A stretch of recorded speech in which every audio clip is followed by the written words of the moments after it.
নমস্কার বন্ধুরা, আমার ইউটিউব চ্যানেলে আপনাদেরকে স্বাগত জানাই। যারা নতুন আছেন তারা এই চ্যানেলটিকে সাবস্ক্রাইব করে রাখুন, যাতে নতুন নতুন ভিডিওর আপডেট পেতে পারেন। আজকে আলোচনা করব করমণ্ডল ইন্টারন্যাশনাল লিমিটেডের একটি কীটনাশক, যেটার নাম হচ্ছে ফেন্ডল। আপনারা দেখতেই পাচ্ছেন, এটি হচ্ছে ফেন্ডল। এর গেট আপটা হচ্ছে এরকম। এর মধ্যে যে কেমিক্যালসটা আছে আপনারা দেখতেই পাচ্ছেন, ফেনথয়েট 50% ইসি। ইসি কথাটার অর্থ হলো ইমালসিফায়েবল কনসেন্ট্রেশন।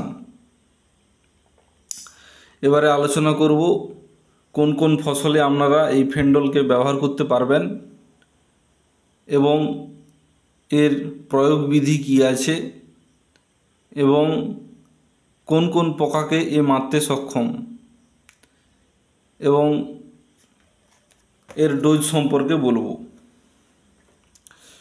কোন কোন ফসলে আপনারা ব্যবহার করতে পারেন, এটি প্রধানত তুলা, ধান, ছোলা, বাদাম, এলাচ এই জাতীয় ফসলে আপনারা ব্যবহার করতে পারবেন। এছাড়াও অন্যান্য ফুল গাছেও আপনারা প্রয়োগ করতে পারবেন। গাঁদা গাছেও আপনারা প্রয়োগ করা যায়। কটনের ক্ষেত্রে, তুলার ক্ষেত্রে বল ওয়ার্ম এবং পিঙ্ক বল ওয়ার্ম মারতে সক্ষম এটি। তুলার ক্ষেত্রে এর ডোজ হচ্ছে 800 ml প্রতি একরে। ধানের ক্ষেত্রে রাইস কেস ওয়ার্ম, যেটা অর্থাৎ পাতাকে লিফ ফোল্ডার, যেটা পাতাকে পাতা মোড়া অবস্থায় থাকে, পাতা মোড়া পোকা বলে, তাকে মারতে সক্ষম এবং মাজরা পোকারও কিছুটা কাজ হয় এবং শোষক পোকারও কিছুটা কাজ হয়। ধানের ক্ষেত্রে এর ডোজ হলো 400 ml প্রতি একর। আপনারা 400 ml প্রতি একর অর্থাৎ 25 ml প্রতি 15 লিটার জলে আপনারা প্রয়োগ করতে পারেন।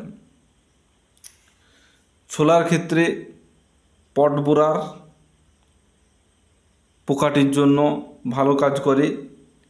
এর ডোজ হচ্ছে 800 ml প্রতি একর।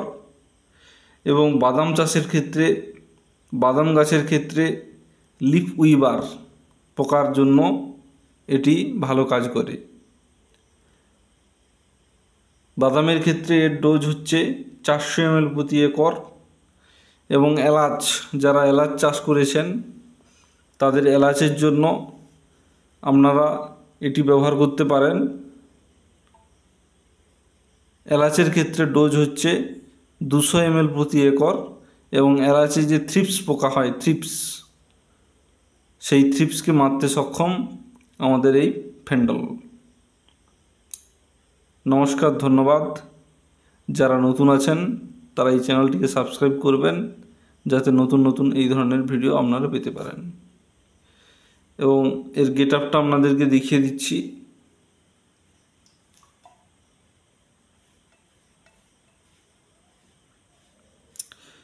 ফেন্ডল গ্রোমোর সুরক্ষা বলে লেখা আছে এবং ফেনথয়েট 50% ইসি এবং এটা হলুদ মার্কযুক্ত। এবং এর 250 ml এর দাম এমআরপি আছে 363 টাকা, কিন্তু আপনারা মার্কেটে এটা 280 টাকায় পেয়ে যেতে পারেন। 280 টাকায় পেয়ে যাবেন।